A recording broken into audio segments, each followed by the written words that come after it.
नमस्कार दोस्तों, आप सभी का स्वागत है मेरे चैनल कथा कहानी में। आज मैं आपके लिए दुर्गा माता के नवरात्र के व्रत की कथा लेके आई हूँ।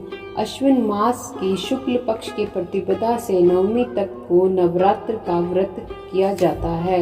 इस व्रत में उपवास या फलाहार आदि का कोई विशेष नियम नहीं है। प्रातः काल उठकर स्नान करके मंदिर में जाकर या घर पर ही नवरात्रों में दुर्गा जी का ध्यान करके यह कथा पढ़नी चाहिए। कन्याओं के लिए यह व्रत विशेष फलदायक है। श्री जगदम्बा की कृपा से सब विघ्न दूर होते हैं तथा कथा के अंत में बारंबार दुर्गा माता तेरी सदा ही जय हो का उच्चारण करें। कथा प्रारंभते बृहस्पति जी बोले, हे ब्रह्मा जी, आप अत्यंत बुद्धिमान, सर्व शास्त्र ज्ञाता और चारों वेदों को जानने वालों में श्रेष्ठ हो। हे प्रभु, कृपा कर मेरा वचन सुनो। चैत्र, अश्विन, माघ और आषाढ़ मास के शुक्ल पक्ष में नवरात्र का व्रत और उत्सव क्यों किया जाता है? हे भगवान, इस व्रत का फल क्या है, किस प्रकार करना उचित है और पहले इस व्रत को किसने किया, सो विस्तार से कहो। बृहस्पति जी का ऐसा प्रश्न सुनकर ब्रह्मा जी कहने लगे कि हे बृहस्पति, प्राणियों का हित करने की इच्छा से तुमने बहुत ही अच्छा प्रश्न किया। जो मनुष्य मनोरथ पूर्ण करने वाली दुर्गा महादेवी, सूर्य और नारायण का ध्यान करती हैं, वे मनुष्य धन्य हैं। यह नवरात्र व्रत संपूर्ण कामनाओं को पूर्ण करने वाला है। इसके करने से पुत्र चाहने वालों को पुत्र, धन चाहने वालों को धन, विद्या चाहने वालों को विद्या और सुख चाहने वालों को सुख मिल सकता है। इस व्रत को करने से रोगी मनुष्य का रोग दूर हो जाता है और कारागार में पड़ा हुआ मनुष्य बंधन से छूट जाता है। मनुष्य की तमाम विपत्तियां दूर हो जाती हैं और उसके घर में संपूर्ण संपत्तियां आकर उपस्थित हो जाती हैं। बंध्या काक बंध्या के इस व्रत के करने से पुत्र हो जाता है। समस्त पापों को दूर करने वाले इस व्रत के करने से ऐसा कौन सा मनोरथ है जो सिद्ध नहीं हो सकता? जो मनुष्य इस अलभ्य मनुष्य देह को पाकर भी नवरात्र का व्रत नहीं करता, वह माता पिता से हीन हो जाता है, अर्थात उसके माता पिता मर जाते हैं और वह अनेक दुखों को भोगता है। उसके शरीर में कुष्ठ हो जाता है और अंगहीन हो जाता है। उसके संतान उत्पत्ति नहीं होती। इस प्रकार वह मूर्ख अनेक दुख भोगता है। इस व्रत को न करने वाला निर्दयी मनुष्य धन और धान्य से रहित हो भूख और प्यास के मारे पृथ्वी पर घूमता है और गूंगा हो जाता है। सुहागिन स्त्री भूल से इस व्रत को नहीं करती है, वह पति से हीन होकर नाना प्रकार के दुखों को भोगती है। यदि व्रत करने वाला मनुष्य सारे दिन का उपवास न कर सके तो एक समय भोजन करे और उस दिन बंदों सहित नवरात्र व्रत की कथा श्रवण करे। हे बृहस्पति, जिसने पहले इस व्रत को किया है उसका पवित्र इतिहास मैं तुम्हें सुनाता हूँ, तुम सावधान होकर सुनो। इस प्रकार ब्रह्मा जी के वचन सुनकर बृहस्पति जी बोले, हे ब्राह्मण, मनुष्यों का कल्याण करने वाले इस व्रत के इतिहास को मेरे लिए कहो, मैं सावधान होकर सुन रहा हूँ।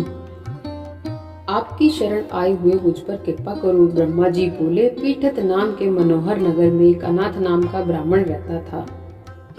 वह भगवती दुर्गा का भक्त था। उसके संपूर्ण सद्गुणों से युक्त मानो ब्रह्मा की सबसे पहली रचना हो ऐसी यथार्थ नाम वाली सुमति नाम की एक अत्यंत सुंदर कन्या पैदा हुई। वह कन्या सुमति अपने घर के बालकपन में अपनी सहेलियों के साथ क्रीड़ा करती हुई इस प्रकार बढ़ने लगी जैसे शुक्ल पक्ष में चंद्रमा की कला बढ़ती है। उसका पिता प्रतिदिन दुर्गा की पूजा और होम किया करता था। उस समय वह भी नियम से वहां उपस्थित होती थी। एक दिन वह सुमति अपनी सखियों के साथ खेलने लग गई और भगवती के पूजन में उपस्थित नहीं हुई। उसके पिता को पुत्री की ऐसी असावधानी देखकर क्रोध आया और पुत्री से कहने लगा कि हे दुष्ट पुत्री, आज प्रभात से तुमने भगवती का पूजन नहीं किया, इस कारण मैं किसी कुष्ठी और दरिद्री मनुष्य के साथ तेरा विवाह करूंगा। इस प्रकार कुपित पिता के वचन सुनकर सुमति को बड़ा दुख हुआ और पिता से कहने लगी कि हे पिताजी, मैं आपकी कन्या हूँ, मैं आपके सब तरह से अधीन हूँ, जैसी आपकी इच्छा हो वैसा ही करो। रोगी, कुष्ठी अथवा और किसी के साथ जैसी तुम्हारी इच्छा हो मेरा विवाह कर सकते हो। होगा वही जो मेरे भाग्य में लिखा है। मेरा तो इस पर पूर्ण विश्वास है। मनुष्य ने जाने कितने मनोरथों का चिंतन करता है, पर होता वही है जो उसके भाग्य में लिखा होता है। जो जैसा करता है उसको फल भी उस कर्म के अनुसार ही मिलता है, क्योंकि कर्म करना मनुष्य के अधीन है पर फल दैव के अधीन है। जैसे अग्नि में पड़े हुए तृणादि उसको अधिक प्रदीप्त कर देते हैं, उसी तरह अपनी कन्या के ऐसे निर्बधा से कहे हुए वचन सुनकर उस ब्राह्मण को अधिक क्रोध आया। तब उसने अपनी कन्या का एक कुष्टी के साथ विवाह कर दिया और अत्यंत क्रुद्ध होकर पुत्री से कहने लगा कि जाओ जाओ जल्दी जाओ, अपने कर्म का फल भोगो।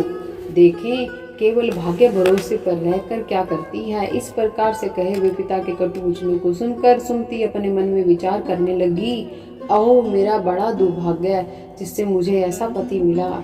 इस तरह अपने दुख का विचार करती हुई वह सुमति अपने पति के साथ वन चली गई और भयानक वन में कुशायुक्त उस स्थान पर उन्होंने वह रात बड़े कष्ट से व्यतीत की कि उस गरीब बालिका की ऐसी दशा देखकर भगवती पूर्ण पुण्य के प्रभाव से प्रकट होकर सुमति से कहने लगी कि हे दिन ब्राह्मणी, मैं तुम पर प्रसन्न हूँ, तुम जो चाहो वरदान मांग सकती हो, मैं प्रसन्न होने पर मन वांछित फल देने वाली हूँ। इस प्रकार भगवती दुर्गा का वचन सुनकर ब्राह्मणी कहने लगी कि आप कौन है जो मुझ पर प्रसन्न हुई हो, यह सब मेरे लिए कहो और अपनी कृपा दृष्टि से मुझ दीन दासी की को कृतार्थ करो। ऐसा ब्राह्मणी का वचन सुनकर देवी कहने लगी कि मैं आदि शक्ति हूँ और मैं ही ब्रह्मा विद्या और सरस्वती हूँ। प्रसन्न होने पर प्राणियों का दुख दूर कर उनको सुख प्रदान करती हूँ। हे ब्राह्मणी, मैं तुझ पर तेरे पूर्व जन्म के पुण्य के प्रभाव से प्रसन्न हूँ। तुम्हारे पूर्व जन्म का वृत्तांत सुनाती हूँ, सुनो। तो पूर्व जन्म में निषाद की भील की स्त्री थी और अति पतिव्रता थी। एक दिन तेरे पति निषाद ने चोरी की। चोरी करने के कारण तुम दोनों को सिपाहियों ने पकड़ लिया और ले जाकर जेल खाने में कैद कर दिया। उन लोगों ने तेरे को और तेरे पति को भोजन भी नहीं दिया। इस प्रकार नवरात्र के दिनों में तुमने न तो कुछ खाया और न ही जल पिया, इसलिए 9 दिन तक नवरात्र का व्रत हो गया। हे ब्राह्मणी, उन दिनों में जो व्रत हुआ उस व्रत के प्रभाव से प्रसन्न होकर तुम्हें मनवांछित वस्तु दे रही हूँ। तुम्हारी जो इच्छा हो सो मांगो। इस प्रकार दुर्गा के कहे हुए वचन सुनकर ब्राह्मणी बोली कि अगर आप मुझ पर प्रसन्न हैं तो हे दुर्गे, आपको प्रणाम करती हूँ, कृपा करके मेरे पति के कोढ़ को दूर करो। देवी कहने लगी कि उन दिनों में जो तुमने व्रत किया था उस व्रत के एक दिन का पुण्य अपने पति का कोढ़ दूर होने के लिए अर्पण करो। मेरे प्रभाव से तेरा पति कोढ़ से रहित और सोने से समान शरीर वाला हो जाएगा। ब्रह्मा जी बोले। इस प्रकार देवी का वचन सुनकर वह ब्राह्मणी बहुत प्रसन्न हुई और पति को निरोग करने की इच्छा से ठीक है ऐसे बोली। तब उसके पति का शरीर भगवती दुर्गा की कृपा से कुष्ठहीन होकर अति कांतियुक्त हो गया। जिसकी कांति के सामने चंद्रमा की कांति भी क्षीण हो जाती है, वह ब्रह्मणी की पति की मनोहर को देखकर देवी को अति प्रक्रमी वाली समझकर स्तुति करने लगी कि हे दुर्गे, आप दुर्गत को दूर करने वाली, तीनों जगत का संताप हरने वाली, समस्त दुखों को दूर करने वाली, रोगी मनुष्य को निरोग करने वाली, प्रसन्न होने पर मनवांछित वस्तु को देने वाली और दुष्ट मनुष्यों का नाश करने वाली हो। तुम ही सारे जगत की माता और पिता हो। हे अम्बे, मुझ अपराध रहित महिला की मेरे पिता ने कुष्ठा के साथ विवाह कर मुझे घर से निकाल दिया। उसकी निकाली हुई पृथ्वी पर घूमने लगी। आपने ही मेरा इस आपत्ति रूपी समुद्र से उद्धार किया है। हे देवी, आपको प्रणाम करती हूँ, मुझ दीन की रक्षा करो। ब्रह्मा जी बोले कि हे बृहस्पति, इस प्रकार उस सुमति ने मन से देवी की बहुत स्तुति की। उससे की हुई स्तुति सुनकर देवी को बहुत संतोष हुआ और ब्राह्मणी से कहने लगी कि हे ब्राह्मणी, तुम्हारे उदाल्य नाम का एक अति बुद्धिमान, धनवान, कीर्तिवान और जितेंद्रिय पुत्र शीघ्र ही होगा। ऐसे कहकर वह देवी उस ब्राह्मणी से फिर कहने लगी कि हे ब्राह्मणी, और जो कुछ तेरी इच्छा हो वही मनवांछित वस्तु मांग सकती हो।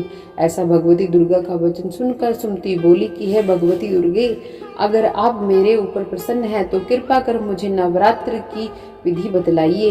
हे दयामयी, जिस विधि से नवरात्र करने से आप प्रसन्न होती हैं, उस विधि और उसके फल को मेरे लिए विस्तार से वर्णन करें। इस प्रकार ब्राह्मणी के वचन सुनकर दुर्गा कहने लगी कि हे ब्राह्मणी, मैं तुम्हारे लिए संपूर्ण पापों को दूर करने वाली नवरात्र व्रत की विधि को बतलाती हूँ, जिसको सुनने से तमाम पापों से छूटकर मोक्ष की प्राप्ति हो जाती है। अश्विन मास के शुक्ल पक्ष की प्रतिपदा से लेकर 9 दिन तक विधि पूर्वक व्रत करें। यदि दिन भर व्रत का न कर सके तो एक समय पूजन करें। पढ़े लिखे ब्राह्मणों से पूछकर घट स्थापना करें और वाटिका बनाकर उसको प्रतिदिन जल से सींचें। महाकाली, महालक्ष्मी और महासरस्वती की मूर्तियां बनाकर उनकी नित्य विधि सहित पूजा करें और पुष्पों से विधि पूर्वक अर्घ दें। बिजोर के फूल से अर्घ देने से रूप की प्राप्ति होती है। जायफल से कीर्ति, दाख से कार्य की सिद्धि होती है, आंवले से सुख और केले से भूषण की प्राप्ति होती है। इस प्रकार फलों के अर्घ देकर यथा विधि हवन करें। खांड, घी, गेहूं, शहद, जौ, तिल, बिंब, नारियल, दाख और कदम्ब, इनसे हवन करें। गेहूं होम करने से लक्ष्मी की प्राप्ति होती है। खीर व चंपा के पुष्पों से धन और पत्तों से तेज और सुख की प्राप्ति होती है। आंवले से कीर्ति और केले से पुत्र प्राप्त होता है। कमल से राज सम्मान, दाखों से सुख संपत्ति की प्राप्ति होती है। खांड, घी, नारियल, शहद, जौ और तिल से तथा फलों से होम करने से मनवांछित वस्तु की प्राप्ति होती है। व्रत करने वाला मनुष्य इस विधान से होम कर आचार्य को अत्यंत निम्रता के साथ प्रणाम करे और यज्ञ की सिद्धि के लिए उसे दक्षिणा दे। इस महाव्रत को पहले बताई हुई विधि के अनुसार जो कोई करता है उसके सब मनोरथ सिद्ध हो जाते हैं। इसमें तनिक भी संशय नहीं है। इन 9 दिनों में जो कुछ दान आदि दिया जाता है उसको करोड़ों गुना मिलता है। इस नवरात्र के व्रत से करने से ही अश्वमेध यज्ञ का फल मिलता है। हे ब्राह्मणी, इस संपूर्ण कामनाओं को पूर्ण करने वाले उत्तम व्रत को तीर्थ, मंदिर अथवा घर में ही विधि के अनुसार करें। ब्रह्मा जी बोले कि हे बृहस्पति, इस प्रकार ब्राह्मणी को व्रत की विधि और फल बताकर देवी अंतर्ध्यान हो गई। जो मनुष्य या स्त्री इस व्रत को भक्ति पूर्वक करता है वह इस लोक में सुख पाकर अंत में दुर्लभ मोक्ष को प्राप्त होता है। हे बृहस्पति, यह दुर्लभ व्रत का महात्म्य मैंने तुम्हारे लिए बतलाया है। ऐसे ब्रह्मा जी के वचन सुनकर बृहस्पति जी आनंदित के कारण रोमांचित हो गए और ब्रह्मा जी से कहने लगे, हे ब्रह्मा जी, आपने मुझ पर अति कृपा की जो अमृत के समान इस नवरात्रि व्रत का महात्म्य सुनाया। हे प्रभु, आपके बिना और कौन इस महात्म्य को सुना सकता है। ऐसे बृहस्पति जी के वचन सुनकर ब्रह्मा जी बोले कि हे बृहस्पति, तुमने सब प्राणियों का हित करने वाले इस अलौकिक व्रत को पूछा, इसलिए तुम धन्य हो। यह भगवती शक्ति संपूर्ण लोगों का पालन करने वाली है। इस महादेवी का प्रभाव को कौन जान सकता है। बोलिए दुर्गे माता की जय, अम्बे मात की जय।